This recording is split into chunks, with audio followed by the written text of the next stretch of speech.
It's time now for Carter's Corner. Everything Bay Area sports on the Northern California Sports and Entertainment Network. Here is your host, Carter Kim.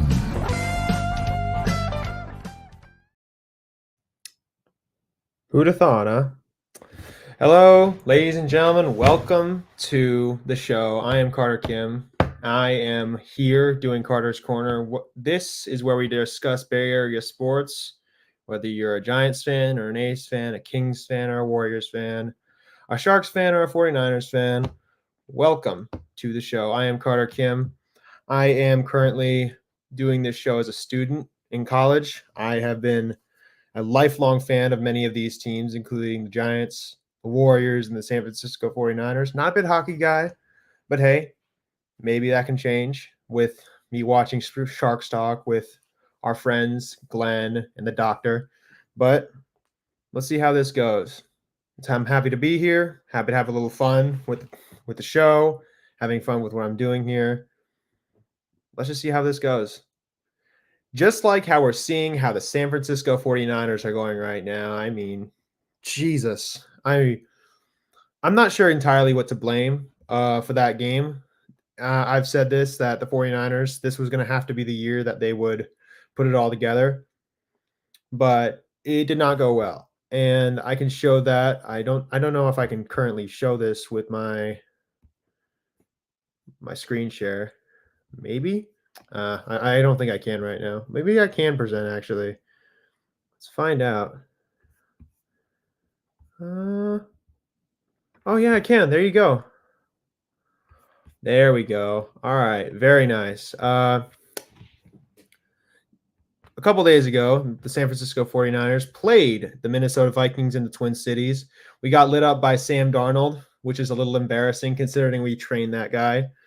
That's pretty interesting there. But we had a valiant performance from Brock Purdy, Jordan Mason, and Deebo Samuel, along with good performances from George Kittle and Brandon Ayuk. But what I can say for sure is that the defense was not good enough in the first half or in the third quarter, and we were very much relying on Fred Warner and Nick Bosa to bail us out. I'm not entirely sure about Nick Sorensen, but these are your stats. Nick Bosa collected 2 sacks on Sam Darnold, created 2 tackle for loss, got 2 hits on him. Fred Warner created a sack, a tackle for loss, 2 pass deflections, a hit on the QB, and 2 fumbles. He was great. He also had an interception. I can do nothing but praise these guys because I expect a certain standard from them as a fan of the 49ers, but that's enough from that. I mean, yeah, that is something to add, Will be. I mean, we really haven't beaten the 49ers. We haven't beaten the Vikings in a while. Last year, I was also pretty mad about us losing to the Vikings because we were on a losing streak at the time, and we really needed to beat them after we lost to the Browns. But, hey, we'll see. We will see how all this goes because, again, I said this at the beginning of the 49ers season. We can win every single game, and none of this matters. None of the regular season matters for this team. Bottom line, January is the only thing that's going to matter for this team. So, until then, we have to see how the regular season goes. I'm willing to bet that we can beat the Rams because I don't think the Rams are actually that good. I think that they have some good players, but they aren't actually that good of a team. And plus, Kyle Shanahan has owned on them ever since he came to San Francisco. I mean, we'll see how this season goes because the San Francisco 49ers, we will go as far as our position players take us, as far as Brock Purdy and Deebo Samuel take us. And I would agree because ever since Ayuk held out of his contract, it's been very difficult for him to be there. I mean, I think that he will get better because Brandon Ayuk had an incredible last season. I don't think that just suddenly disappeared because of training camp, but I definitely think that it is related to that because Brandon really wanted his payday, and I can't begrudge him for that. I mean, he is one of the best wide receivers in the NFL, and I'm really hoping that he continues to play better. But we'll have to see, obviously. But I do want to talk about Nick Sorensen because as a defensive coordinator, I don't know about him because I don't think he's necessarily that great because a lot of the stuff that he did yesterday, a lot of the reasons why we were able to get stops was because of how, I think I'd put it this way. He was getting bailed out by Fred and Nick because Warner was just batting down every pass, like getting interceptions, causing fumbles.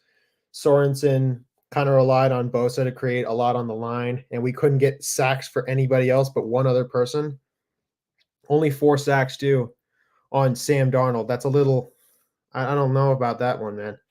It's just but we will see because next week we're going to play the Rams, and the Rams are injured. Puka Nacua is injured. Cooper Kupp might not play because of his ankle.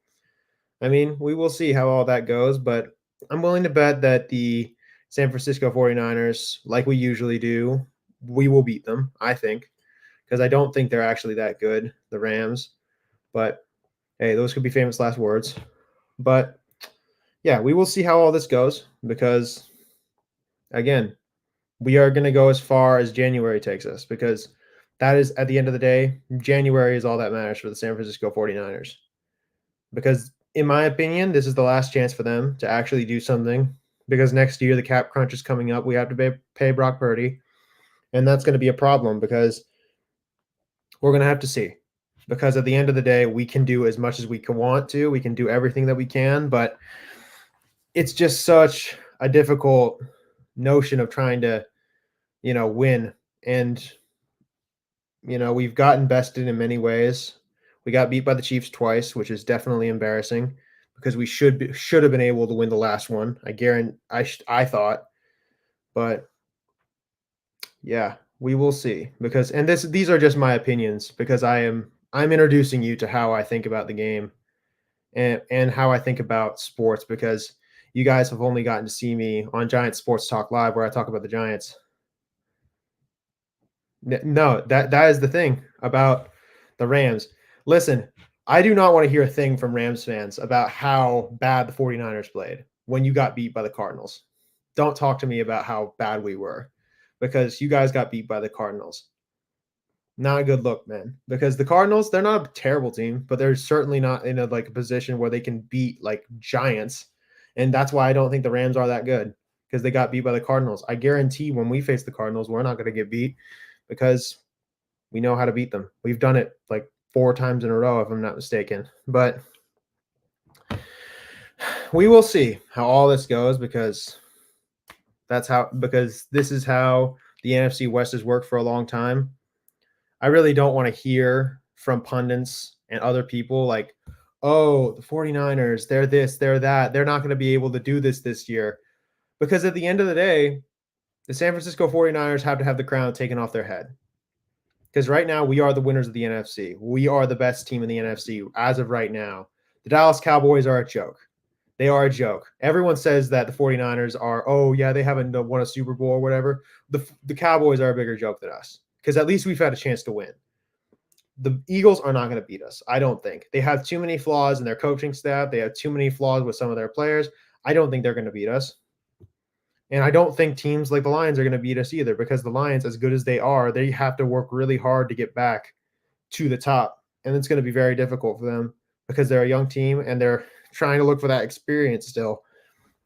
But then again, we said that about a lot of teams before, a lot of sports teams before. We said that about the Lakers in the 80s, about how they were young and inexperienced with Magic Johnson. But hey, they made it anyway. This is a bit of a weird comparison, but I still think it's worthy of something. But we will see how all this goes because the San Francisco 49ers are a great team. And I do think they are going to be worthy of going to the postseason and even winning it all. But at the end of the day, the regular season, it doesn't matter until we get to January. But looking forward at the schedule, we look strong. We have opportunity to actually go and win, I'm going to say another 3 games before we play, the Giants of this. Actually, another 4 games. I think we have an opportunity to win 4 more games before we start playing the Giants of the National Football League. But we'll have to see. Because as good as we are, we are going to have to beat another couple teams that are also just as good as us. But just looking, it is week 2. It is week 2. That is the thing. We don't know who will be healthy until week 17, Mark. I don't disagree. I think that there's going to be an attrition to the season. That is the one thing that we can all synonymize with football, and that's attrition. And we got to try and figure out a way to just continue to sustain this hardcore attrition, all of these battles to try and end up winning it all. And I think that we will be good enough to do that. And also, we don't know who's going to be healthy as well for other teams, too. And we'll see about that. And as for the Seahawks, they do look good. I have friends that are Seahawks fans. I think that they're a decent team right now. I think McDonald has done a really good job coordinating that defense so far. But then again, being neck and neck with the Patriots isn't exactly the best look. I mean, you can't be neck and neck with the Patriots. I'm just keeping it real if you're serious. And I'm not, then again, we might not know if the Patriots are good too. The Patriots might be good. Hey, they're 2-0. That's something that a lot of teams can't say. Gerard Mayo, maybe he's a good hire. You never know. We'll have to see. That is the biggest thing, Mark. I'd agree with that. I mean, beating Denver with Bo Picks leading your quarterbacking core is not exactly the best look. I mean, Denver is just kind of they are going to crash into a wall if they continue to play this badly. I mean, again, it's only week 2, and Bo Nix is a young man. He's trying to figure it out, but then again, he's had so much experience in college and everywhere else. He should be able to play better than this, surely. I mean, you should be able to play better than a freaking Division 3 quarterback. I mean, he's throwing 4 interceptions, no touchdowns, and it's like 40 for 76 in his counting stats. I think I'm not entirely sure about those, but I think that is the stat line that he has right now. So the Seahawks beating Denver, I don't know if that's really that impressive. I mean, Denver's really bad. And as for the Patriots, they didn't look terrible. I mean, they beat the Bengals. That's not something to scoff at. They beat the Bengals, but then again, I think the Bengals kind of beat themselves in that instance too. So I don't know about that, but so we'll see the Hawks and how they do. But I think that we have their number as we have had them for like the past 2 seasons. I think that we're going to do well against the Seahawks, but we will have to see about that. And yeah, it's going to be but yeah, we have another 4 games that are more easy. And then like 1, 2, 3, 4, 5, 6, like maybe 6 more opponents down the stretch that are going to be really difficult to beat. I mean, more faith in Nix and Caleb Williams. I don't know. Again, it's a rookie. These are rookie quarterbacks. They're young men who are trying to figure it out. I don't know if they're going to be. Again, we this is week 2, as Mark said. We don't really know who's going to be good or bad yet, if we're totally honest. But Caleb Williams, he's not bad, but he's not that good. He played well in the first half versus the Texans, which is something which with a revamped defense, the Texans look pretty good, but I don't know about Caleb Williams. He's a good quarterback. I think he can figure it out, but I don't really think I have much more faith. But I'd have to disagree with having more faith in him than Bo Nix, but we're going to have to see about rookie quarterbacks because rookie quarterbacks are all just going to they have to figure it out before we can truly be, before we can truly judge them. I think we can give rookie quarterbacks 2 seasons nowadays before we can really just like scream and say, oh, they're bad or whatever. But yeah. Oh, hi, Rob C. How you doing? Oh my gosh. But yeah. Yeah, and that is the thing, Mark. You're not wrong. I think that I'd say the best rookie quarterback so far has been Jaden Daniels, the kid over in Washington. He's been doing really well. He hasn't had a touchdown yet, but he is. I don't know, did he first week? But the point is, he has been pretty. I think Jaden Daniels has been the best rookie quarterback, but I think that looking at the rookie quarterbacks, I'd agree with Mark. They're not going to be able to make a massive impact until they get acclimated with the climate of the NFL. They'll figure it out eventually, like most people do when they're thrust into a big job. But we'll have to see about all these guys because, this is the first year. Looking at the oh yeah, another thing that happened during the San Francisco 49ers game between us and the Vikings, Justin Jefferson got injured. It's too bad really because he's an absolutely fantastic player. It's really too bad that he got injured because I actually really like JJ. I think that he had a problem with his quadriceps. He's been feeling good apparently, but I'm really hoping that he continues to play because you don't want to see a guy like that get injured. But yeah. No, yeah, exactly. I heard that news about Bryce Young. I mean, you really got to hope that doesn't bear on him too much because Bryce Young, he's a young man. He's trying to figure it out, but that's going to hurt him a lot. If he can't regain that starting job, then he is really he might break down, not just like physically, but mentally, because you can't take that if you're a rookie or a young man or a second year sophomore like that, because you think, am I a failure? And I really hope that he can regain something because I think he's in a pretty bad situation. I don't think he's a great quarterback necessarily, but I'm hoping that he can be better than what he is right now. And plus, the Panthers are definitely on the lower tier of teams in the NFL, mostly due to David Tepper being a horrible owner. But we will see. We'll see how all this goes. But I'm hoping that Bryce doesn't end up being a horrible quarterback because he never wished that on anybody. But he doesn't look great because you got to wonder sometimes about a guy like Bryce Young. What would he do if like Shanahan would be able to coach him or something like that? If you brought him here to San Francisco and put him in this current state of affairs, would he do well? And I would definitely agree with Will B. David Tepper is like Dan Snyder, like scarily like Dan Snyder. He is a horrible owner. And you really hate it when owners make the game worse because they're either going to do two things. Bad owners are either going to be neglectful people who let the team die, or they're going to meddle in incessantly on horrible ways that'll make the team so bad.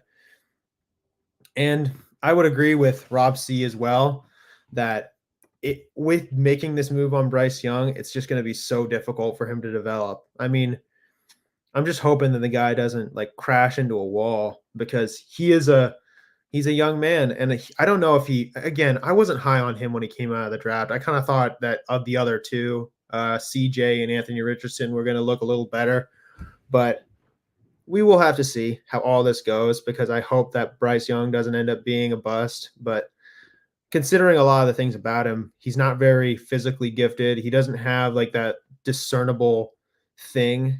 And one of the things that I see with Bryce Young is that it's a lack of flashes, like those incredible moments with Bryce Young, like even with like the horrible moments in like Peyton Manning's rookie year, for example, where he was like throwing interceptions left and right. You did see those moments with Peyton where it was like, oh my gosh, this guy could really be good. But with Bryce Young, it's kind of hard because you just don't see that. And you really hope that he can like turn that around. But I think he could be a good player, but I don't think he's going to be as good as CJ or Anthony. And I'm hoping that Anthony Richardson doesn't turn out bad either, but let's see how all this goes. And I also agree with Rob C in that the Panthers have gotten rid of a lot of good talent that would have helped Bryce Young develop, which is definitely the biggest problem. DJ Moore, Christian McCaffrey, along with a dozen or so other players that are gone. Kuechly decided to retire. A lot of other guys like that. I mean, it's going to be a tough time for people in the state of Carolina or the states of Carolina that support the Panthers because you got to hope that they can be good, but are they going to be good? Probably not this year at least. I mean, yeah, Burns Brian Burns as well. And and I do want to thank the Panthers for doing that though, because the Rams offered 2 first-round picks for him and they said no. And I do want to thank the Panthers for not doing that because I don't want to see the Rams succeed. But I didn't know this. I did not know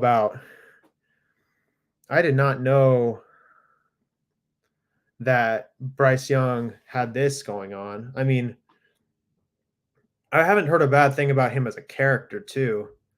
That's the thing about Bryce Young. I've never heard about him as a bad character hire. There are some guys where where you hire him in the draft and you bring him on and they're kind of bad people necessarily. I don't know. I think that Bryce,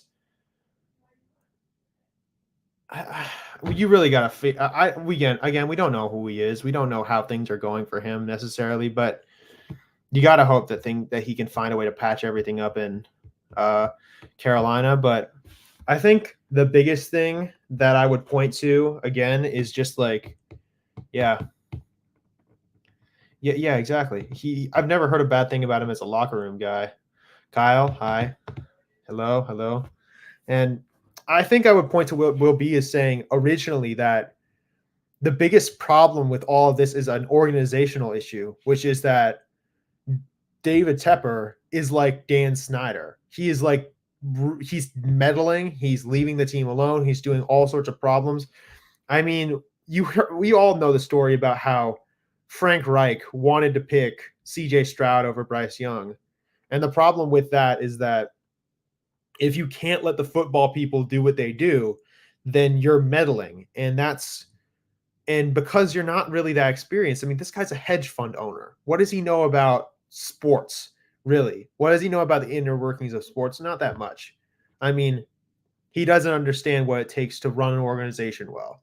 And he said once that, oh yeah, I'm going to run the Panthers like a hedge fund. That doesn't make any sense because you can't run a football team like a certain business. That does sound sort of familiar, doesn't it? I mean, yeah, it does sound very familiar. It's just it's not very noticeable on a national scale, is it? How bad Farhan Zaidi is. Yeah, exactly, Rob C. There you go. I mean, Tepper is I think they are similar. I don't think the thing is about David Tepper, though, he's more of a bad person. I think Farhan is a bad dude for baseball here in San Francisco. But then again, I haven't heard anything about his character. But yeah. Okay. Will be. That's pretty accurate, actually. I'm actually not surprised at that. That does seem a little accurate. The glasses, bald head. But yeah. It's overall in Carolina, it's just such a sad state of affairs. I don't know how I even got here. Jesus, I sound like Dan. I mean, oh my gosh. I'm looking at this. Yeah, I didn't want to necessarily just talk about that, but I definitely think that it's something that needs to be talked about, that how bad Tepper is bungling his organization. Soon enough, there's going to be sell the team signs hung up outside the stadium, but yeah. Oh my gosh. I don't believe we play the Panthers at all this season because yeah, that'd be unfair. We don't play any bad teams this season other than the Patriots, which is going to be and the Cardinals. But then again, we don't really know what the Cardinals are. Like Rob C said, like Rob C said, it's a week to week league. We're gonna have to fit. It's week 2, or sorry, no, that was Mark. Sorry, Mark. But yeah, like Mark said, this is a week to week league. We're still figuring it out. Things are gonna change. Things are gonna roll along like they always do. But yeah, we'll see how all this goes. But yeah. Oh my gosh. Just trying to get all this information out. I do want to give credit to Mark. Mark, I would definitely agree with you on that. It's the Cowboys are. I mean, Jerry Jones. You can give him crap for what he is now, but he did win those rings in the '90s, and even then, it's like we can mock them for being no salary cap. But the Cowboys, they are they are also dysfunctional in that way. They have an owner that thinks he's better than everybody else, and that's a problem because when you have a guy leading your organization that fancies himself better than everybody else, like Dan Snyder was, like David Tepper is, like Jerry Jones does, then you're going to have a problem because an owner that doesn't understand when he's beat or he's not good enough to do something, then yeah. And that is the thing, Mark Graves. You were correct about that because Jimmy Johnson really did win those rings. That's why what I say whenever I talk about the Dallas Cowboys, I say Jimmy Johnson won those rings. Jerry Jones did not win those rings, bottom line. But I think that the biggest example of an owner actually understanding when he's beat was here with the 49ers. What's his name? Jed York. He obviously was not competent to run operations here in Santa Clara. So it was like he realized that he couldn't do that, and he handed the reins over to John Lynch and Kyle. So that's when you need to realize as an owner, as a guy who runs organization or as an owner of the team, when you're not good enough and when you can't do things as a guy.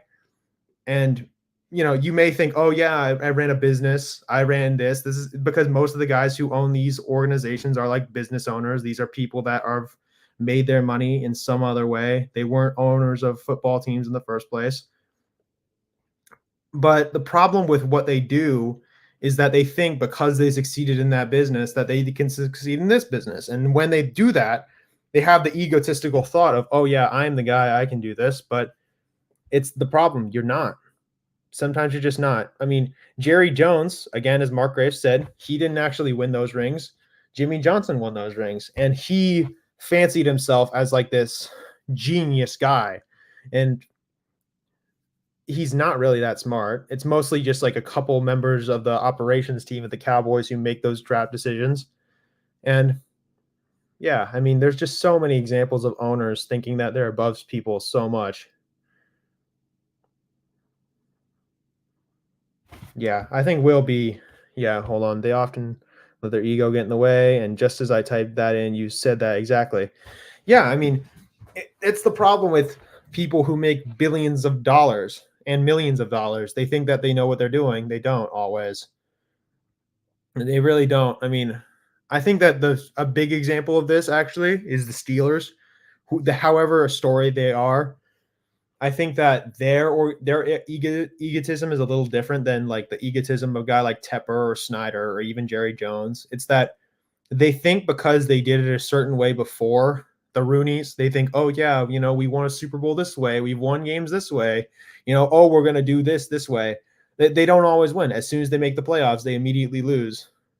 They just don't understand that Tomlin's way of doing things and their like success formula of, oh, let's just not lose this year. Let's win every single other year. And let's go to the playoffs and sometimes miss the playoffs, but we'll have a winning record. That's not really a sustainable form of success. Sometimes you have to understand that you have to have losing seasons. You have to have bad seasons in between those good seasons. And you can't egotistically think, oh yeah, I can do this way because it's worked this way for me. And it's sort of the similar way with business owners. But hey, these are rich people who kind of work on their own whim. It's their call, obviously. It's not like we can do anything about it because that's the biggest problem with owners for sports teams, that they have diplomatic immunity. Because even then, like even right now, as a Giants fan, for example, for the San Francisco Giants, I know that Farhan Zaidi, he's living on borrowed time. Eventually, because he's a terrible guy and doesn't understand how the hell he does baseball, he will get fired. Eventually. I know that because he will eventually get fired, whether it's next year, this year, or whatever. This is just an example. But with owners, on the other hand, in comparison to front office guys and managers and coaches, the difference between them and owners is that owners can't get fired. The only way they can get fired is if the league bans them somehow or says, we're going to vote you out, or they sell the team, which isn't always likely. But hey, it's just a way of sports. It's very much of a draconian way of doing things. And it's definitely profiting in a way that's very cutthroat, but that's how it's always been done, I guess. But anyway, let me just get the current standings for the NFL, actually, because I kind of wanted to look. Oh, no. Standings. So right now, the San Francisco 49ers sits at third place in the NFC West at 1-1. They're currently trying to figure out some things. I think that, and they're behind the Arizona Cardinals and the Seattle Seahawks. But as Mark Graves said, hey, it's a day-to-day, it's a week-to-week league, and they'll figure it out eventually, I think.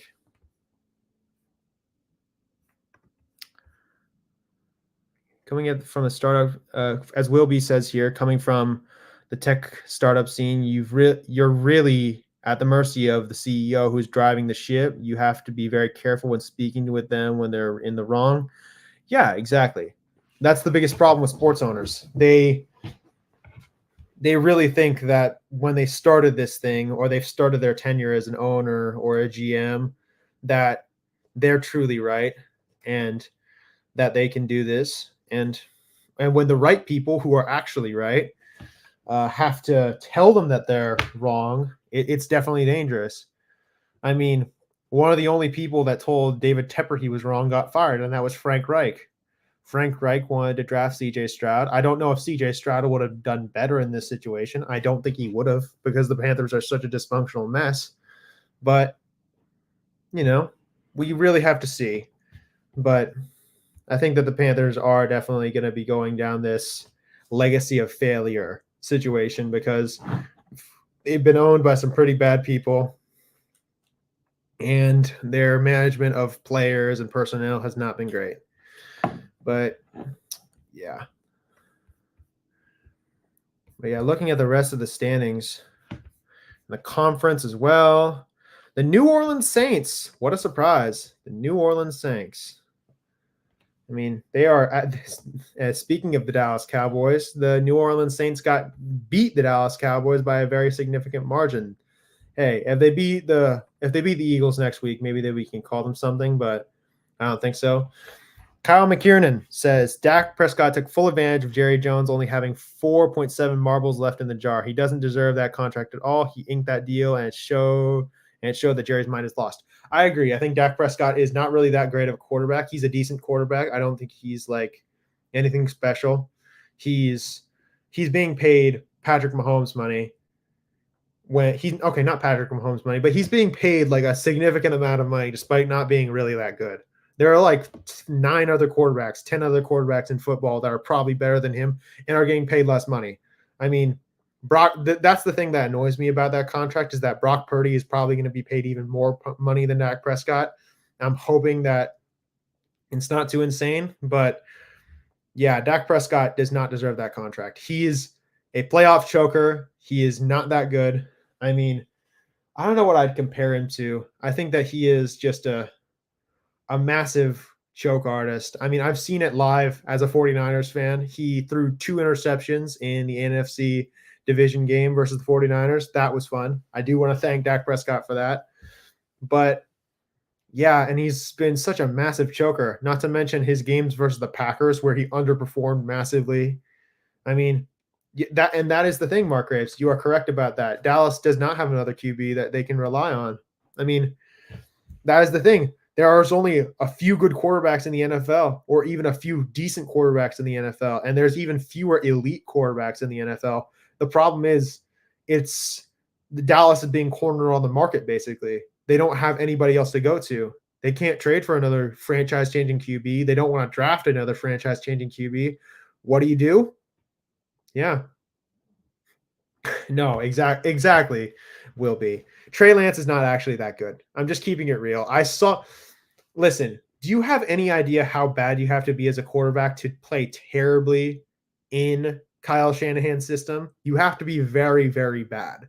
All right. Jimmy Garoppolo succeeded in Kyle Shanahan's system, and he's not actually that good. I mean, what does that tell you about Trey Lance? That he's not that good. I mean, he could be good. We never really got to see him that much, but looking at his body of work, he's been kind of blah, or even horrible at times. You saw him in the preseason.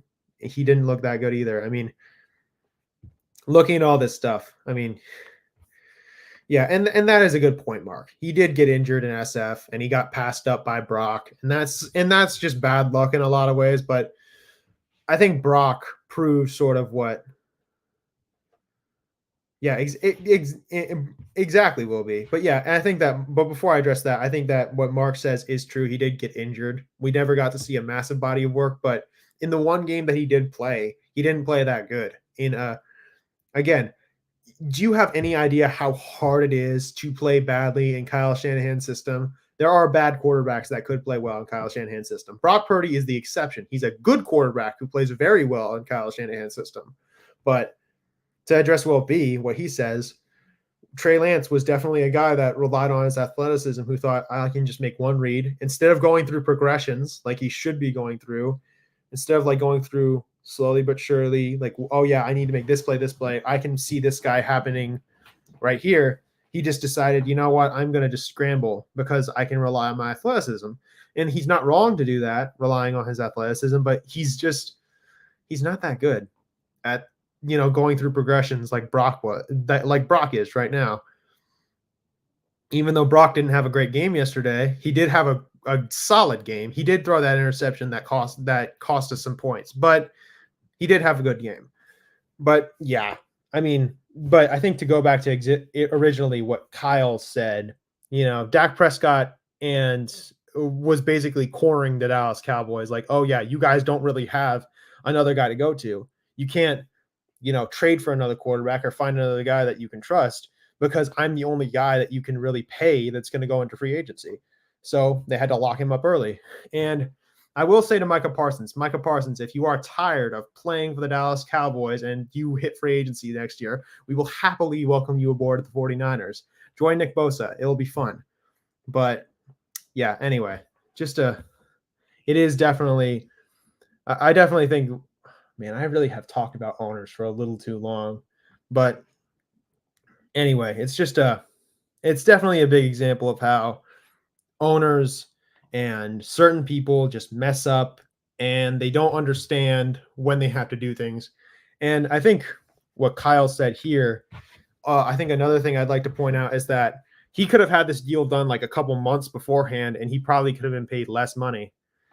But yeah, it's just bad decision making, honestly. I mean, yeah, I can't really talk, to be totally clear. As a 49ers fan, we took way too long to pay Brandon Ayuk before we decided not to trade him or whatever. So I can't necessarily talk, but it's definitely one of those situations where it's like, dude, how could you? This is like one of the most weird situations ever because you can't pay him. Like, listen, you can't pay Dak Prescott that much because that's not actually what he's worth. He is not even a great quarterback. He's a good quarterback. He can get you stats. He can beat up bad teams, but he can't beat good teams. I mean, we saw that last year. He was playing like 4 straight games where he was playing really good. Then he runs into the San Francisco 49ers and gets his ass kicked. I mean, he's not a great quarterback because he can't thrive under the pressure. He's not one of those quarterbacks that can take the pressure and convert it into something winning. He can, on the other hand, just, he's just not good at that, and the difference between him and Brock Purdy is massive because Brock Purdy is a genuinely good quarterback when the pressure's on. He'll make good throws. He'll make good reads. He knows how to how to take these opportunities on, especially when he became a quarterback 2 seasons ago when the playoffs were coming up. Jones will get his money back by the delusion of the fan base by buying Dak's jerseys. Yeah, probably, because Dallas Cowboys fans are the most delusional fans on the face of the earth. Listen, 49ers fans, we are definitely in a position where we're a bit pessimistic. That's the difference between us and Cowboys fans. We're not, we're going to go to the Super Bowl. We're going to win this or that or that. We're not like that. Some of us are like that because every fan base has arrogant fans who think they can do this and that, but we're not that bad. We're not like that. Not every single one of us is like, oh yeah, this one guy is going to do it. But yeah, that is the thing, isn't it, Will B? It's like every single year, it's the Dallas Cowboys are going to the Super Bowl. They're not going to go to the Super Bowl. You listen, every single time in the first few weeks of the season, we hear, oh, are the Dallas Cowboys good? Are they going to do this? Are they going to do that? And then in like a couple weeks, they get beat by a better team. And it's like, oh, yeah, this is who they are. And this is who they've always been. I've said this for like the past 2 years. They're not actually that good. They're a good team, but they are a regular season team. They are a regular season team. They aren't actually a great playoff team. They get beat by real playoff teams like the Packers, the 49ers. They get beat by teams that are much better at them at football. It's just the truth. Because when again, the 49ers have flaws, but we are a good playoff team. The Green Bay Packers also have flaws, but they are a really good playoff team. It's just the Dallas Cowboys. When we watch them play in the playoffs, you kind of think, yeah, I can't wait to watch them screw this up, basically. And that's how it goes. And the thing is, Dallas Cowboys fans, you're a regular season team. You should accept that at this point. It's not horrible to be it's okay. It is pretty horrible if you're the Dallas Cowboys, but who cares, really? I mean, again, it's just going to end up being a funny thing for 49ers fans and Packers fans to laugh about. But yeah, I think I started this by talking about owners. Now I've gone off a long way. But yeah. And then I wanted to look at the rest of the NFL standings. Guess who is second to the top? The Houston Texans. Man, DeMeco Ryans really has done a good job with that team.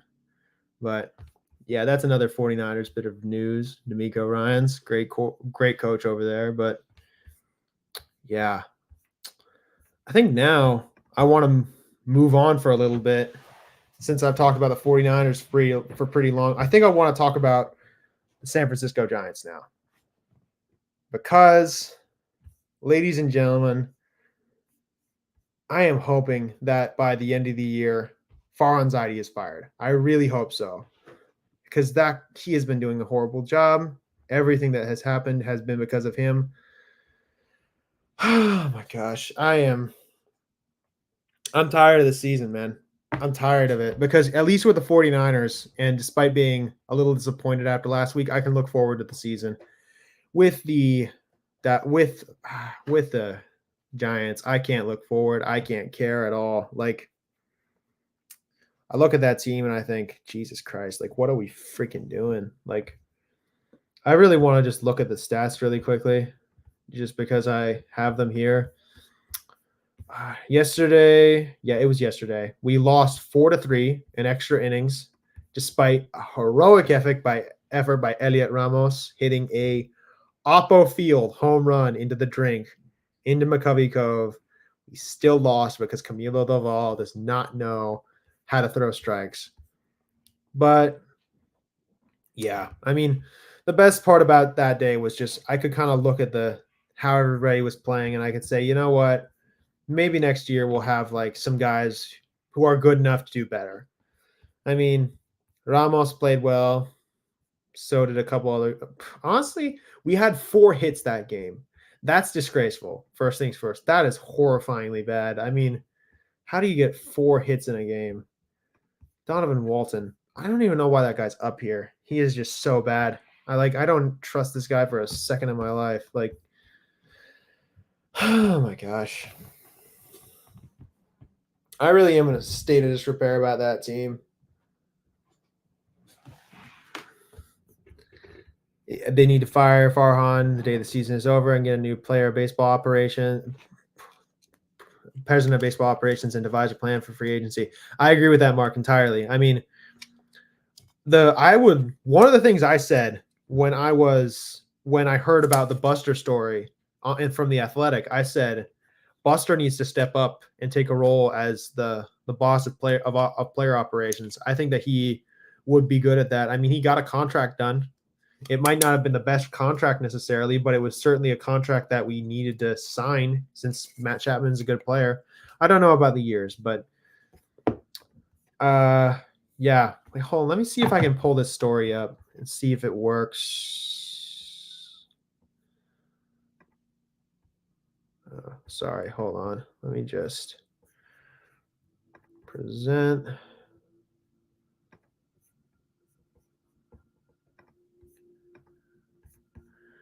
Let me see how this. No, it's not big enough. Hold on. Yeah, there we go. Okay. This is the story from The Athletic. I'm pretty sure all of you have read that. But here we go. Giants announced 6-year extension. Surely the Giants embattled chief baseball architect's job is safe that he's negotiating franchise altering contracts, right? Wrong. Except that Buster Posey did that. Chapman did not dispute the characterization of the contract negotiations, but otherwise declined to comment. I mean, sources said that Buster Posey personally dealt with the Chapman to hammer out the basic structure of the contract. I'm just saying that could be a good thing for the San Francisco Giants. I mean, if Buster can take on the John Lynch role of baseball operations here, I would love that. I think that he could really be good at that. I mean, he was a player himself. I think that he can understand how players are feeling and how we need to do things. I just hope that Buster takes a front seat as a guy. I think he is an instance of a guy who's a different type of owner because it's like, oh, yeah, he actually knows what he's talking about. He understands how these situations work because he was a player. And when you can understand that, you can actually be a good owner who understands how this all works. I mean, again, Mark Graves says that showed you everything that Farhan can't close. Needed Buster to come in and get the save.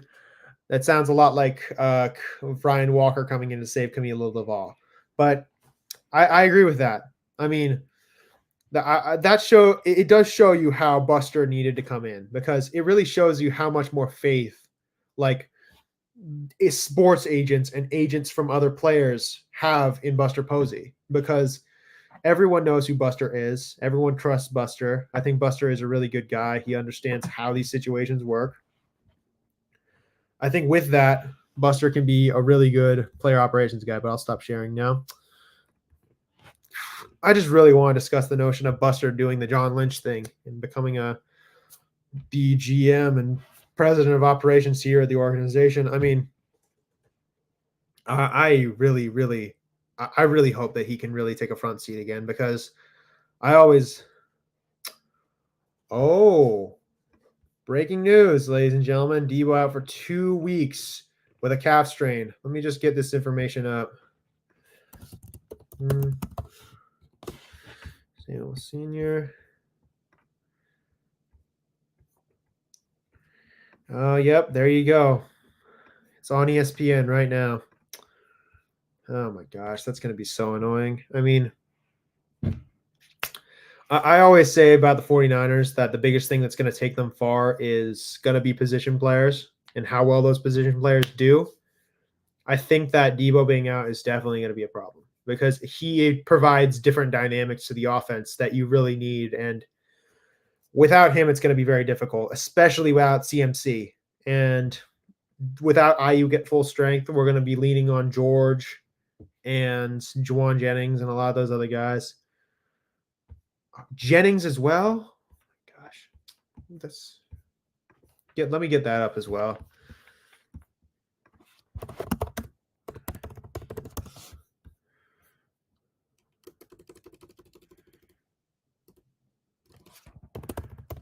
Let me just get this up on the ESPN.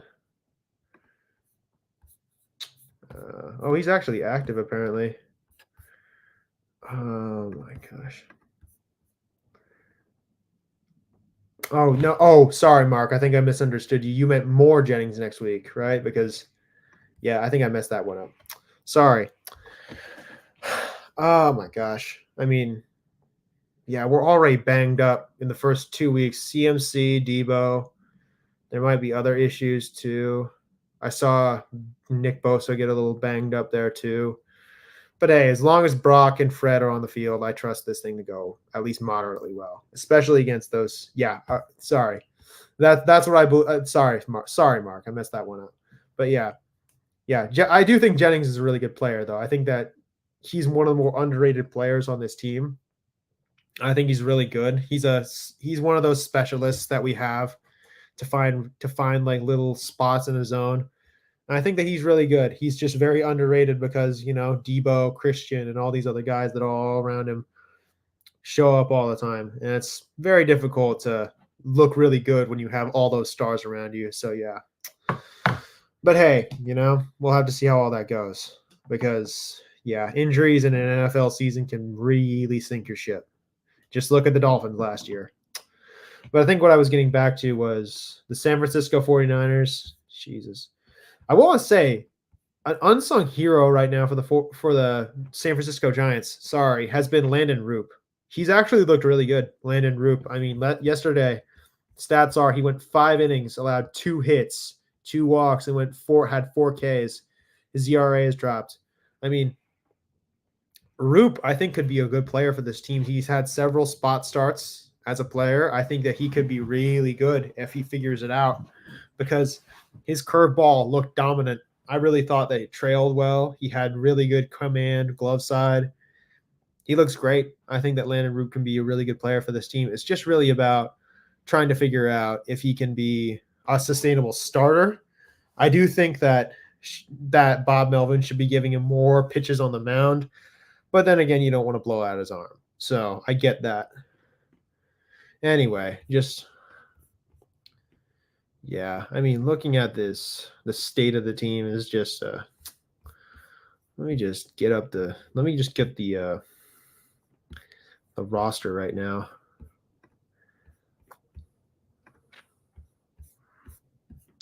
I do have a question for everybody here. If you can give your comment, who do you think is going to make the World Series in the AL and the NL? I'd like that. I'd like everybody to tell me because I want to see if I can create like a little bracket or something like that. If anyone would like to share, at least. Oh, I got you.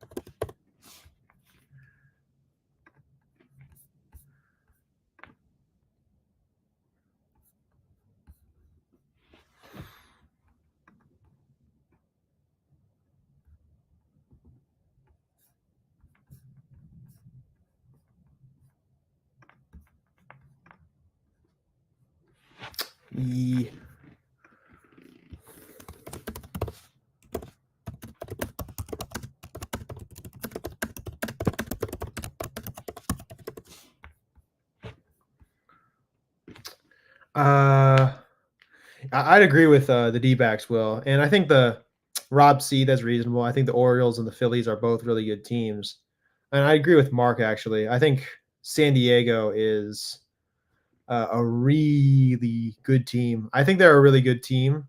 I just think there's a little crack in their armor, and that's okay. Listen, I know they swept us a few days ago, but you lost to us twice in your own house. I'm just saying, losing to us twice in your own house is a little embarrassing considering how bad we are. I mean, I'm not saying that's a reason to doubt them. I'm just saying there's a little bit of a question mark losing to a bad team like us.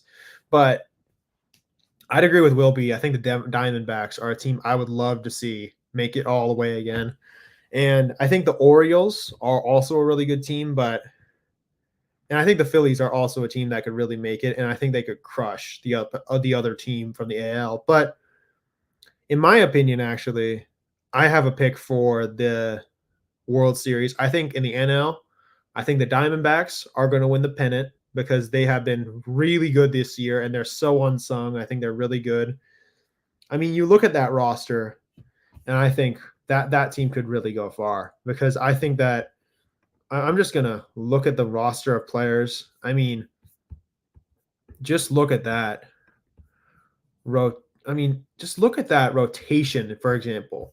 Look at the starting rotation. Zach Gallen, Merrill Kelly, Brandon Pfaadt, Eduardo Rodriguez, and Reen Nelson.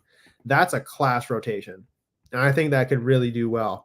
Along with Gabriel Moreno, Christian Walker, Ketel Marte, Geraldo Perdomo, along with Corbin Carroll, Jake McCarthy, Pavin Smith, and Jock Peterson as your DH. I think that team can ride. I think that team can really, really go. And that's just about like figuring it out. And I think if they can really keep this up and they'll face the Dodgers and the Padres, I think that they will beat them. As for the AL, I think it's pretty obvious, actually. I don't think it's the Orioles or the Yankees or any of those teams. I think the Astros are going to do it again and make it to the AL. I think they're going to win the pennant again because this is what the Astros do. They have these years where you count them out and they don't look the best, but then they come into the playoffs and look like an absolute monster, the monster that we've always known them to be. I mean, as long as Jose Altuve and Jordan are doing well, I think that team will do well. Alex Bregman has been absolutely world class, along with Yainer Diaz, Jeremy Pena, Kyle Tucker just got back. That team can really go. And I think that's why those teams are going to meet in the World Series. Who's going to win? I think we'll talk about that in October, but it's going to be interesting. But yeah, that team looks really good. But yeah, I think the Orioles also have a chance. They're just not they're a very young team, and you really got to hope they don't get trapped by the wild card, because if they get beat twice by some mediocre team, I'll feel pretty bad. Man.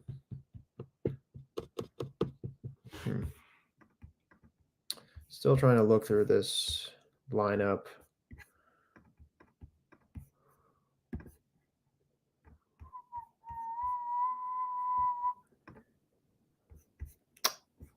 Yep. All right. I mean, I have no other topics right now. Does anybody have anything to add? Because I would like to bounce off somebody right now.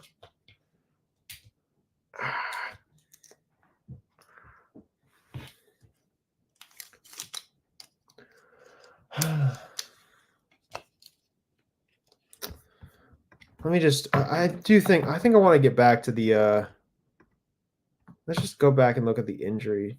Oh, yeah. Get more into the Deebo situation. I mean, we all know how good Deebo Samuel is. I do think Shanahan uses him in a bit of a weird way. I would like to see Shanahan stop using him as like a Swiss Army knife position player where he like puts him into like running situations. I'd prefer to see him purely as a receiver.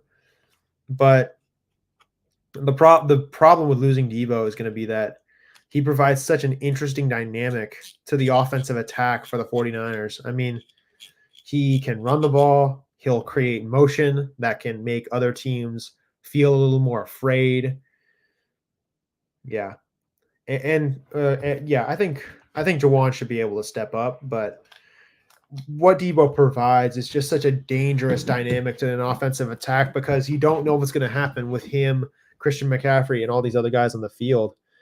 Because when he's running in motion and he creates motion for the offense, you think, oh, he could do something here, or he might not do something, and he could run in motion in the backfield and run into a route or out of the backfield, or he can get into his motion on the sideline and then he'll run motion back and he'll go get the ball instead. I mean, it's just going to be a very difficult thing. And I agree with Mark that these next two games should be more winnable, the Rams and the Pats. I mean, the Patriots, I don't know if they're actually that good. I think that if they face a real team, they'll actually look a little better. If they face a real team, they might get exposed to a little more But I think that we'll beat the Rams because we own the Rams, and that's just how it is. And it's going to be interesting because Deebo is just such a great player, and he's so dynamic. And whenever he's a great route guy, he's a great guy who can find the hole. He'll yak for a bunch of extra yards. That'll help Brock and George and all these other guys. I mean, Christian Gonzalez? I believe that's Christian Gonzalez, right, Will? Or am I wrong there? I mean, he has been really good. Okay, I'm not sure about Cowing, but I think at this point it's all hands on deck because with Deebo injured, with Christian injured, and with all these other guys injured, yeah, I was going to say Christian Gonzalez. I mean, it's going to be really about just making sure that you can get some guys to fill in temporarily and do well because Right now, it looks a little. All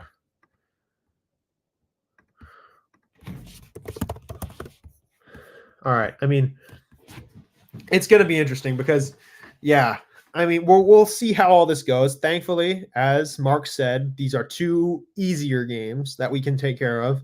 And if Deebo gets back within the next 2 weeks, that'll be good. Christian McCaffrey is going to be missed because he does provide that extra pair of hands in the passing game and getting on the ground. But again, it's already week 2 and we're battered to hell. I mean, let's see. The offensive line isn't too bad right now. We obviously Trent and Pooney holding it down with Aaron Banks. That's helpful. Yeah, the position players are really banged up. Deebo, Christian. Thankfully, we have. Yeah, there you go. But yeah. Yeah, but yeah, with Deebo, it's going to be a problem where the dynamic is going to be gone because without him, it's really difficult to run this offense. Because I saw that last year when we lost to the Browns, the Vikings, and the Bengals. When Deebo wasn't out there, it was a very big issue because we couldn't run the extra motion. We couldn't create that one other thing that, like, made the offense a little more dynamic. And it almost does feel like we get banged up every single year. And it's like that one really inconvenient time. And thankfully, this time it's actually not that inconvenient because, as Mark said, we're not going up against like particularly difficult teams. And as I said at the beginning of the season, this is a week-to-week league. We can figure this out as we go because at the end of the day, none of this matters as long as we get to January. And I hope we can win the NFC West crown because we do not want to relinquish it to the – yeah. And Rob's right about this. Rob is right about this because I'm hoping that this will give Brandon Ayuk opportunity to get back in the saddle because he hasn't been bad in a lot of the games because if you actually look at his stats from a couple days ago, he did catch 4 passes and got 43 yards. That's a 10-yard average. He was doing okay, but he needs to be going back up to those like days when he was like with Brock in Tampa Bay, where he was just absolutely flaming a secondary. And I need that from him because with him doing that, we won't have to worry about Deebo being out. We won't have to worry about Christian being out if Jordan Mason's performing. We just have to get in a form where we can sustain the attrition. It's going to be interesting because I really do want to see if this team can do that. But hey, we'll see. Gosh. This will be but yeah.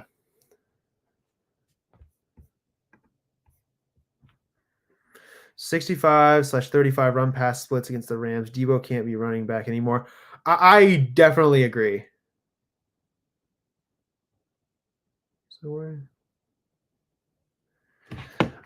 yeah, sorry, I'm going to answer Kyle's question first. Kyle's comment first. 65/35 run pass split versus the Rams. Deebo can't be a running back anymore. I agree. And I didn't want him to be a running back in the first place because as good as he is as a dynamic playmaker there, I do want to see him more as a receiver because he had like a 1,500-yard season once when he was purely a receiver. And when you have that, it's very helpful because he can be a guy that can get out into the field. I mean, him, Brandon, George getting all like 1,000-some yards, that's very helpful. And you really need that. And, with Christian in the backfield now, and now Jordan Mason has shown how good he can be, we can rely on him for now. But again, we have to see how all this goes because we have injuries, we're banged up, and it's tough. Giant Sports Talk Live says, welcome to the Team of Area Sports Coverage Card. Thank you, guys. So the word is out today that Posey made the Chapman signing happen. Farhan out. Yes, Farhan should be out. Is he out? I think that he will be now that Buster Posey is seemingly taking over baseball operations. And immediately, he has done better than Farhan Zaidi ever did in the 6 years that he's been here. Yep, there you go. He's been out with but yeah. Anyway, it's just I think that what Buster has shown in that one moment, like, oh wow, he can actually get this done. Farhan hasn't been able to get this done. owners might think, you know what, maybe we should let Buster take care of this business instead because Farhan Zaidi seems like he's not done a good job. Maybe that'll help. You never know. But I think that Farhan will be out during this offseason. At least I hope he's out. But I hope, because I've had a bit of doubts about that, because I think, oh God, maybe he'll be back. But I think he will be out with Buster stepping up. But to get back to the Deebo situation, I do hope that he will be back within the next 2 weeks. But yeah, everyone is getting a calf problem. Christian McCaffrey has tendonitis. Yeah. There you go. Exactly. Exactly. I mean, you have to be careful with calf strains. The Achilles could be in play if they aren't careful. Exactly. Because the calf and the Achilles are connected in that one area of the leg where if you get it strained to a certain degree or have a issue with a tendon there, then the Achilles could also be vulnerable. And if you mess that up, then that can be the worst problem. And that's why I think the 49ers are being very careful, because you don't want to lose a high-end playmaker in the middle of the season. That can be a problem. I mean, Deebo is the class of the NFL. He's an incredible player. And Christian McCaffrey is too. But it just definitely shows that the 49ers are banged up right now, and they've got to just try and continue to sustain the war of attrition and figure this thing out, because this is a long season. We have another, 15 weeks left? Let's just see how this goes and hope that Jordan Mason and Jawan and all these other guys can hold it down. But yeah. Oh my gosh, let me just get the numbers.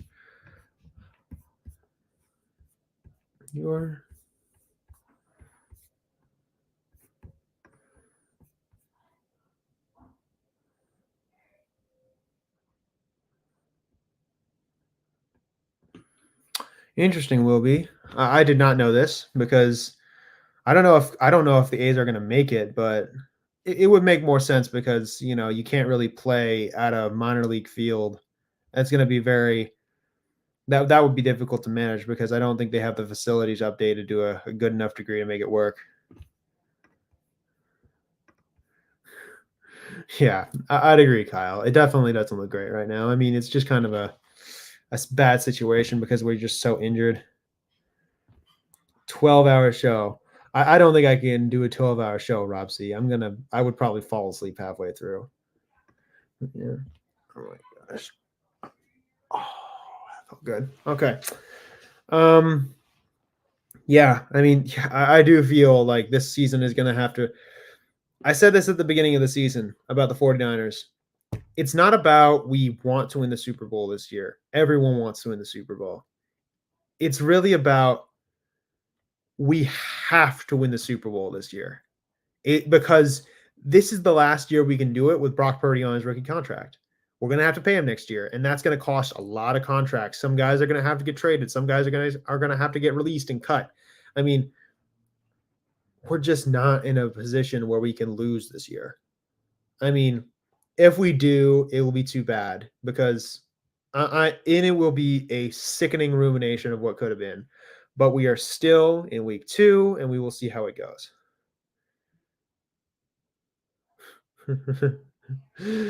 Oh man, that would be a fun stream, will be. I can't even lie. Oh my gosh, I'm still looking over the stats for that game. I mean, Givens, Bosa, Warner. I do want to talk about Nick Sorensen, because I don't know if he's a good defensive coordinator. He made some decisions to me that are so baffling. I don't know why he would. One of the biggest things, he had a low safety on Justin Jefferson on that touchdown, like that 99-yard touchdown pass. I don't know why he did that. That was insane. I'm sorry, but that was so insane. I don't know why he would do that. That was just one of the most bizarre decisions I've seen all week in the NFL.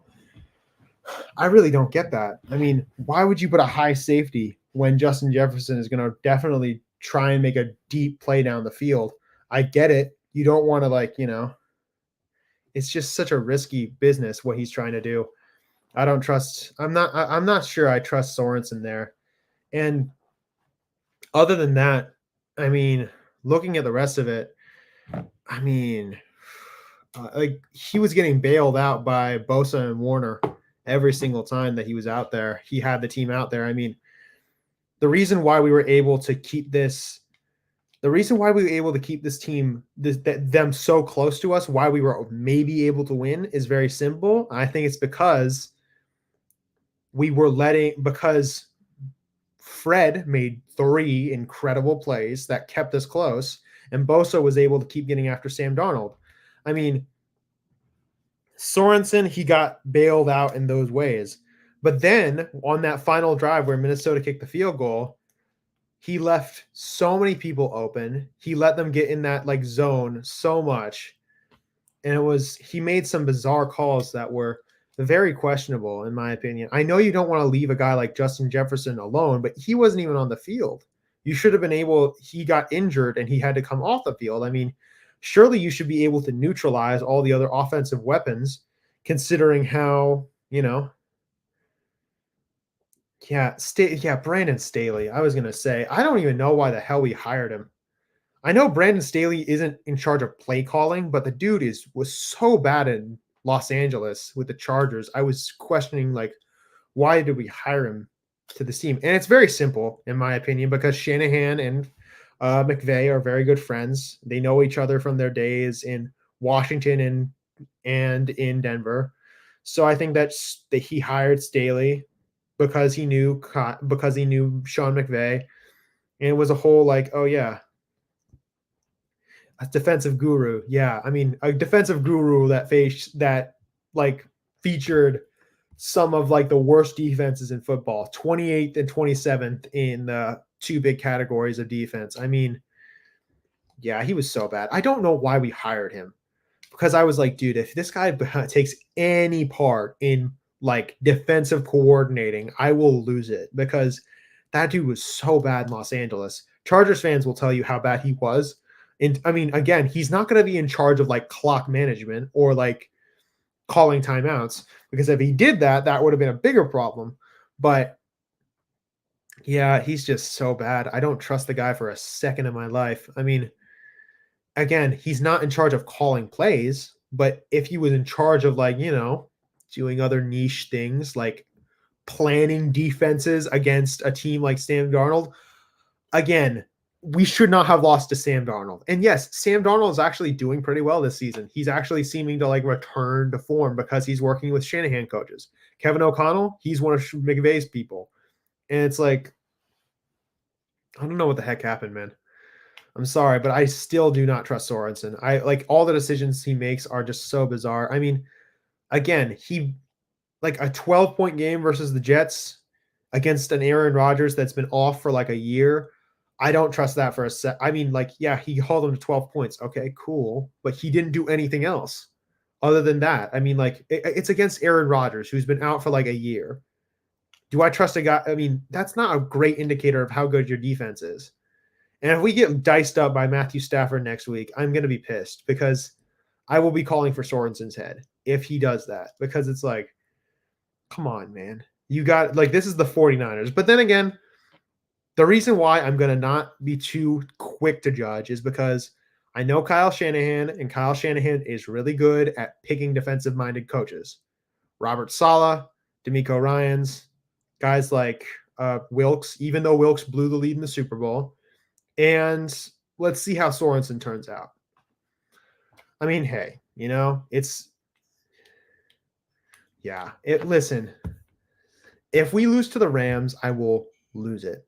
I will lose it if we lose to the Rams. I do not want to lose to the Rams, okay? The Rams have Puka Nacua out. That is their best offensive weapon. I do not think they should beat us. The Rams aren't even that good, if I'm being totally honest. They aren't actually that good. Everyone's hyping them up to be this freaking monster of a team because Stan Kroenke, their evil owner, gets to hoist the Lombardi. I mean, Jesus.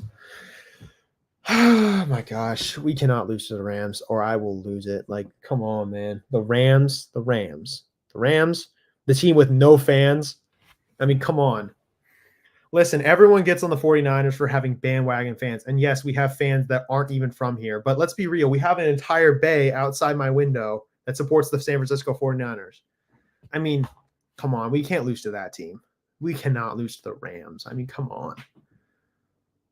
Do Rams fans even exist, though, Will be? I'm just keeping it real. Do Rams fans even exist? I'm keeping it honest. Like, come on. Everybody in the chat, do Rams fans exist?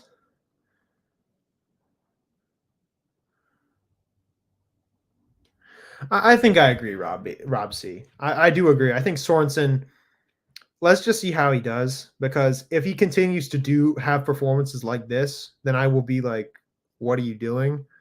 But if he has like a good performance against the Rams and the Patriots and a couple others, if he does do better, then sure, okay, why not? Maybe I'll trust him a bit more. But let's see how all this goes. Let's see how it goes, and just hope that things go better for the team, because right now we're banged up. And in a way, I'm a little happy because, if we got a little, listen, last year we definitely started getting like, we got a little cocky when we were like 5-0. We got a little cocky and we're like, oh yeah, we're going to kick ass the entire season. And it's like, I'm a little happy now because we got the first loss out of the way and we can just move forward now. And that's good. But yeah, unfortunately, a lot of people in the Valley are confused SoCal friends, particularly Fresno. I mean, yeah. Rob C, not really. Rams fans are not really fans. I don't disagree. Because, I mean, like, I see a lot of SoCal merch in Fresno. Yeah, I mean, like, Fresno is just such a bizarre place. I have family there, but and my family there. One of my uncle on my dad's side he's a fan of the Dodgers. So yeah, that's all I gotta say about that. I mean, yeah, I mean, but I think I agree with Rob C. I mean, like, does Los Angeles really care about football? Really? Because like the only two things I know they care about are the Lakers and the Dodgers. That's for sure. I mean, I know there are massive Lakers fans down in Los Angeles, and I know there are Dodgers fans down in Los Angeles. But come on, man. That's some BS. Like, oh yeah, the no one cares about the Rams down there or the Chargers, if I'm being honest. Because like if you look at their games, their stadiums are almost always like half empty and full of like 49ers fans, for example. But yeah. See a lot of NorCal stuff when I'm in Arizona. A lot of NorCal refugees here. Fair enough, yeah. I mean, hey, we welcome all of those who are part of that, who had to experience that horror. But yeah, I mean, but yeah, we'll see. I mean, like, San Francisco 49ers, again, like, I say this all the time, like, and I agree with Rob C. Like, the Rams, they don't really have that many fans. Like, the city of Los Angeles doesn't care about football. Bottom line. But yeah, I should stop ranting about that for now. Anyway, but the other Los Angeles team is actually playing well. Rob C, I agree. To me, it feels like the 49ers are just gonna go through the motions, like they expect to get into the playoffs. I don't disagree. I think that they are I don't disagree. I think they are definitely a team that kind of coasts through the regular season and kind of like just does what they've always done. They win games in the regular season just enough to get to the playoffs, whether it's the wild card or everything else. But yeah, I think that they are a team that will do it. I just think that they're kind of just going through the motions. Again, this is what I believe is our last year to actually try and take a shot at this thing. And yeah, and will be. I don't disagree about the Super Bowl thing. I think that we have been hurt a lot to a point where it's like, oh yeah, are we even going to do it this time around? But I think we have to take a shot at this thing. We have to take a shot at this thing one last time. And if we do, I think that we have a good chance. But it's all about who we face. And we all know exactly who we're going to face at the finish line if we do make it there. And bottom line, we all know exactly who I'm talking about. And I don't even have to say their name. But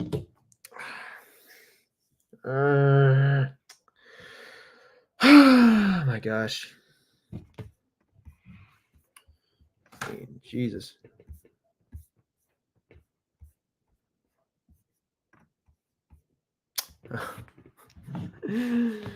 Oh, Wilby, you crack me up, man. You crack me up, Wilby. Jesus. Man. Oh my gosh, we are really. Ah.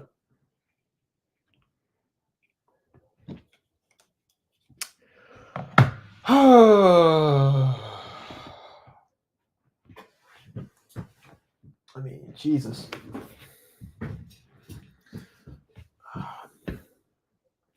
Man, I got nothing else. I'm out of it right now. I will say actually the inferior Los Angeles team is actually doing pretty well now under former 49ers head coach Jim Harbaugh. I mean, I don't know about the Chargers. The Chargers are just such a bizarre organization because they're owned by another owner that's kind of a bad owner as well. I mean, like, yeah. The Chargers, they're just another one of those organizations that's owned by a really bad owner. I think that they're just one of those teams that's kind of there, but they're also known for choking. If anybody watched that game versus Jacksonville, everyone knows what I'm talking about. The Chargers, they're not going to win the division because we all know exactly who's going to win the division. It's who they are, and they're just not that good. Yeah, Jim Harbaugh is a good coach, and you'll try and figure it out, but it's like, yeah, no, I don't think that the Chargers are going to do too much, especially with how good the Chiefs have been this year. But yeah, the Jets, the Browns need to get rid of Deshaun Cosby as soon as possible. I mean, yeah, I agree. Will be. I think that with the Chargers, they're going to pound the ball into the ground as much as possible. But I really hope that they actually use Justin Herbert because Herbert is a really, really good player. I think that he can do well, but the receivers are a problem. I will say that Quentin Johnston has no hands, for one. Keenan Allen just got traded. Got traded a couple months ago, obviously. And Mike Williams got released. So it's like, it's almost a rebuild. It's almost a rebuild. And that's kind of crazy. I mean, it's kind of crazy how that whole thing just got completely destroyed purely because Brandon Staley was an idiot. But yeah, I mean, that receiver room needs to be figured out as soon as possible. And I will agree with Rob C. Harbaugh does win wherever he goes. He just seems to figure out a way to win it all or do something interesting. I mean, hey, if Jim Harbaugh won a Super Bowl with the Chargers, that would be some pretty damn impressive stuff. I didn't know about Palmer, Will B. Thank you for that. I mean, Palmer's hurt, and even then, he was a wide receiver 3. Yeah, I agree with that. I mean, Josh Palmer was a decent receiver, but he's not really. He's their version of Jawan Jennings. I mean, like, he's a decent player, but is he going to be the first guy you throw to get targets? Not necessarily. He'll have a good game for you once in a while, but he's not a guy that you were like, oh yeah, let's trust this guy. And I agree with Will B and Rob C about Harbaugh. I think he's a good coach, and he will do well with the Chargers because he is a good coach who understands what he has to do in order to win. I do think their addition of Joe Alt was a genius idea from them because they were able to get a guy who could protect Justin Herbert at any cost. But the biggest thing is for them is going to be trying to get a receiver. They need I think at the deadline that's going to come up in a few weeks, they will make a call to a team about trying to get a big receiver. I don't know who that will be, but we'll see how all that goes. But yeah, it'll be interesting to see how they do in the next couple of years because they are a genuinely good team in a couple different ways, but they are definitely a ground and pound team that's just trying to give the rock to their running backs. But which is a very definitely college style, which is definitely a Greg Roman thing. But I think Harbaugh will do a good job. It's just about like trying to figure it out. And again, the Chargers are just a lost cause. They are the team that got abandoned and everyone left behind. I mean, yeah. But then again, the Steelers are 2-0 right now. So I don't know. Yeah, I definitely think that if we in the next few weeks they'll try and do something. I don't know if it's going to be like a top tier first round pick guy that they'll throw around a first round pick for, but I think it'll be a guy that'll be like, yeah. And Rob C, I agree. Joe Alt did a really good job against Mason Crosby. Everyone's raving about how good Joe Alt is. I mean, listen, the Fighting Irish can't say how good their team is because they're actually pretty bad, but they can say that they did develop a bunch of good offensive linemen, and that includes Joe Alt. So he's been doing a good job so far, and it'll be interesting to see how his career goes. You got to hope that he can stay healthy too. But yeah, because you know how injuries are in the NFL, but I do like Alt, and I think that he can do a good job. And that addition that they made was much smarter than going to get like a wide receiver. I don't even know though, because I think if they had gotten a wide receiver, it'll be interesting, but we'll see how that all goes. Because again, you just gotta hope Herbert can get somebody he can throw the ball to. I don't know who that will be, but it'll be somebody. I don't know. Again, I don't know if it'll be a guy that they'll spend a first round pick on and say, hey, we'll give you our first round pick. We need your guy to catch passes. I don't think it'll be that guy necessarily, but it will be somebody that they'll pay a good amount for. But looking at the standings over there, you got to hope Tua Tagovailoa ends up getting back for the Dolphins. The Colts look very questionable right now because they are just, yeah. They could use a tight end too. Everett ain't it. That being said, tight ends thus far don't look all that great outside of Likely and Kittle. Only 2 games though. I agree. I think George Kittle has been really good so far. I think Likely has also been really good. I think that an upgrade at tight end will be huge for the Chargers. I mean, the great thing about tight ends, in my opinion, in the NFL is that they're the security blanket. They're that one guy that you can get in a soft spot in a zone, and they can catch you passes. And Herbert needs a guy like that. I mean, a good security blanket can do wonders for a quarterback. Just look at Brock Purdy for us and how he did with Kittle at his side. And look at, CJ Stroud with Dalton Schultz.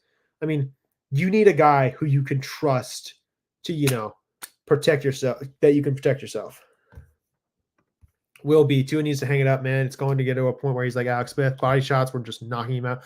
I agree. I think that Tua has just been really, really beat up. I think that he needs to think about protecting himself most of all.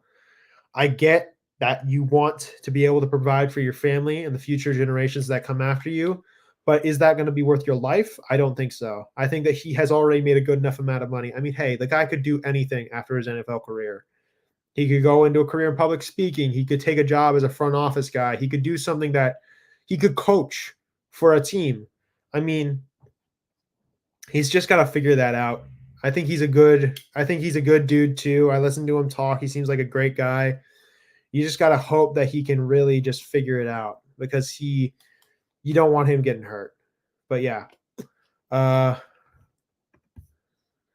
will draft / trade for his future quarterback. I don't know about that. I mean, Justin Herbert is one of the best quarterbacks of this generation. He looks really good. I think when you watch him and you watch the tape, he looks really good. It's just really about trying to find those guys who can help him out. And plus he's been under the tutelage of some pretty bad coaches. I mean, you just got to hope that Herbert can get better. But yeah. Then just looking at the rest of the standings, the Vikes, the Eagles. By the way, guys, who do you have tonight for the Eagles game versus the Falcons? I think we all know who it is, but I just want to take this seriously for 1 minute. Who do y'all got for the game between the Eagles and the Falcons? Who do y'all got?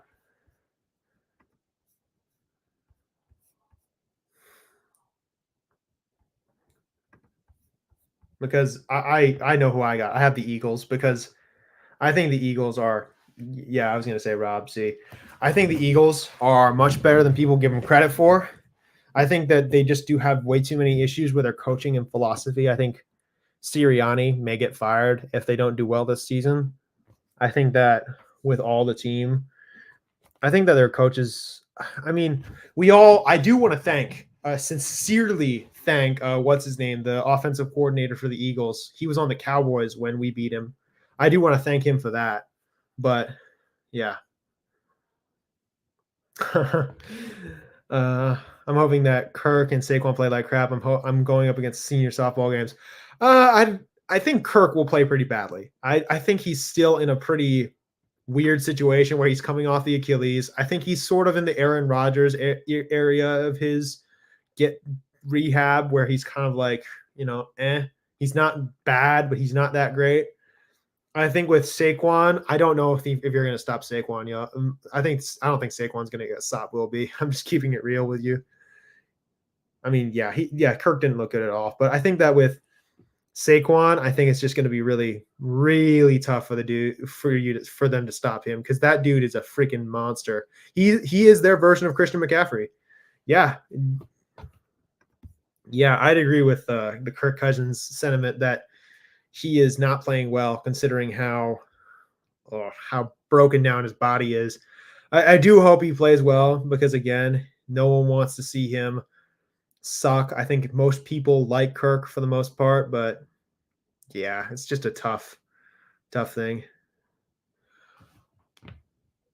Yeah, no, exactly. I think I agree with that too. That is another problem. I think that AJ is going to be that's another problem for them. He's their thing. I mean, like, yeah, AJ is going to be a problem because you don't want to see he's hamstringed right now, so he might be out for like a week and then he'll come back longer if the hamstring injury is worse. But yeah, Saquon's going to be getting the rock. He'll be getting a lot of carries. Jalen's going to throw him a lot of short passes that he can get some yak.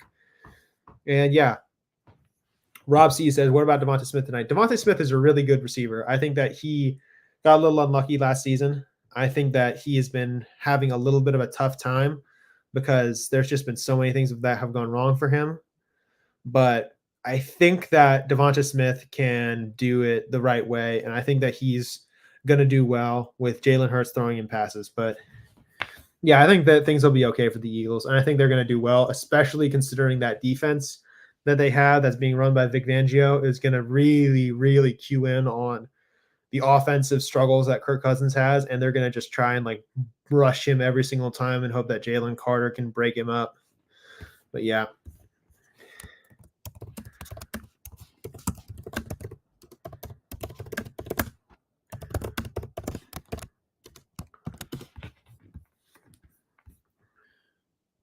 Cal is looking really very good so far. First race of NCAA ball. Thoughts? Yeah, I actually went to one of those games against San Diego State. Screw those guys. They rejected me from college, so whatever. But yeah. Yeah, I think that Cal, they've been doing pretty well. I don't think they're not a football school, and I think that once we play against Miami, it's going to be very tough. But I do think that we give a lot of really good teams a bad time. Listen, I'm going to say this to Auburn fans. Listen, do you know how embarrassing it is that you guys lost to us? I mean, yeah, I was going to say, will be the San Diego State gave me a rejection letter. I was like, whatever, man. Okay. But yeah, listen, Auburn fans, we're not really a football school, and you guys are. You know how embarrassing it is that a football school loses to a team like us, especially after your quarterback throws 5 interceptions. And hey, I love their linebacker, Teddy, I think his name is. He's a really good player, and I'm hoping that he continues to do well. He was a UC Davis guy that we brought over, and he's great. I think he can be a really good player. But yeah, and to go back to the other thing, I think that Smith and Goddard will be getting the most targets, especially considering Goddard is a really good safety net or like a security blanket. Yeah, I really like that dude Teddy. I think that he looks really good. He is aggressive. He's good at getting after the running back, getting after the quarterback. He can rip the ball out. He is an interesting player, and I think he can do really well. But hey, we'll see how that goes because I'm not going to be here to watch those games, but I'll definitely keep an eye on how the games are going. I'll ask my dad to keep me updated because he's an alumni. But yeah.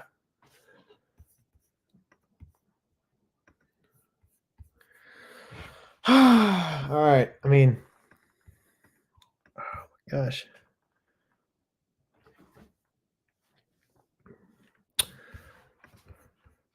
Man, I don't know what else. Okay. I mean, oh, man. How do y'all think how the Packers are going to do without Jordan Love? Because I do think that Jordan Love has been doing a really good job as of late, but Warriors thoughts. This next year is going to be the last year that we can really do anything. The Warriors, it's going to be their last year that they can really do anything. I think that this will be their last year that they can, try and take a shot at this thing. I don't think they have the players that can complement Steph the way that they used to, but it's going to be an interesting year with Brandon, Jonathan Kuminga, Draymond, Steph leading the way, along with a couple other decent players like Buddy Hield. I mean, it's going to be interesting. Curry gets 62 mil. I think that's possible. That's definitely possible. Oh my gosh. I think I'll just okay, guys. I'm gonna start winding it down after I talk to you guys about the Warriors and the Kings. I mean, the Warriors, it is their last like really big year because I think Steph is gonna retire within like the next 2 years, I think. In like 2 or 3 years. I think he's had a very incredible career, and he might be my favorite athlete I've ever watched in my life. He is an incredible player, and I enjoyed him immensely. Wilby says, hoping my Kings can do something this year, not championship team. I think they'll be okay. I think they're going to figure it out. And hey, I mean, no one expected you guys to come out of nowhere 2 years ago. I think you guys are going to do very well. I think that team is going to be interesting because now you have DeMar DeRozan, who's also a really good player. We will see how all that goes with the Kings, but it's going to be interesting because it's very tough for the Kings to do a lot because I think a lot of the time the NBA and kind of referees are against them a lot. It's just tough stuff for them, especially when they were going up against really big market opponents. But I think the Kings will have a decent season. I don't think they're going to be like able to sneak up on teams like they were a couple of years ago, but they are a good team. I love their coach. I think he's a really good dude. He used to be a Warriors coach, so I love him. I mean, he's awesome. So yeah, Rob C. He signed a contract in the summer. I didn't know that bit, but thank you for telling me that. But yeah, I think that it'll be interesting to see how all this goes because it's a very interesting year for Bay Area sports next year. Especially, we're gonna see how the Giants are gonna do next year. We're gonna see how the Warriors do. We're gonna see how the San Francisco 49ers sustain their cap hit. We're gonna see how what the Warriors are gonna do, and we're gonna see if the Giants have a future. But yeah, it'll be interesting there. As long as the NorCal team buries the Lakers, that's all that matters to me. I totally agree. I think that I hate the Lakers. If I'm totally honest, I don't like the Lakers at all. I think they're an arrogant franchise that thinks they can do everything they want. They aren't actually that good. They act all high and mighty, despite the fact that Boston has owned on them for the past few years. The last time that they were good was when Kobe was beating the crap out of Paul Pierce. But yeah, the WNBA playoffs start this week. The sports are gonna that sports is going to make its mark on the Bay Area landscape. Haven't even drafted their team and have sold out the season. Giants will compete for attendees. I totally agree. I think that if you want to watch entertainment and try and enjoy yourself at basketball games, I think the Bay Area is a very much of a basketball town in a lot of ways. It's a football town, it's a basketball town, and I think that ever since Farhan Zaidi has become the president of baseball operations for the Giants, it's going to take away from them because he hasn't put an exciting product out on the baseball diamond. While on the other hand, the WNBA and the Valkyrie has a bit of anticipation, and it's going to be interesting because you want to have some excitement as a Bay Area sports fan. With basketball, it's going to be exciting as well. And the 49ers are always exciting, so that'll be interesting. No, Clark has totally made things really interesting. It's going to be interesting to see how her career goes. I like her a lot. I think Cece has got a lot to her game, and I love watching her.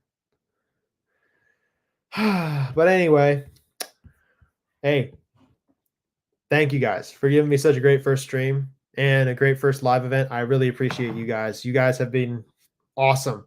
I love y'all. Okay. Thank you for giving me so much support and appreciation. I appreciate this, okay? Because I've had a great time doing this. I've had a great time working with you, Eric, Rob, and obviously meeting Will B and having a lot of fun with this. So y'all, thank you so much for all this you've given to me. I've had a great time. So see y'all later. Bye-bye. You've been watching the Northern California Sports and Entertainment Network, a Northern Lights Entertainment broadcasting station.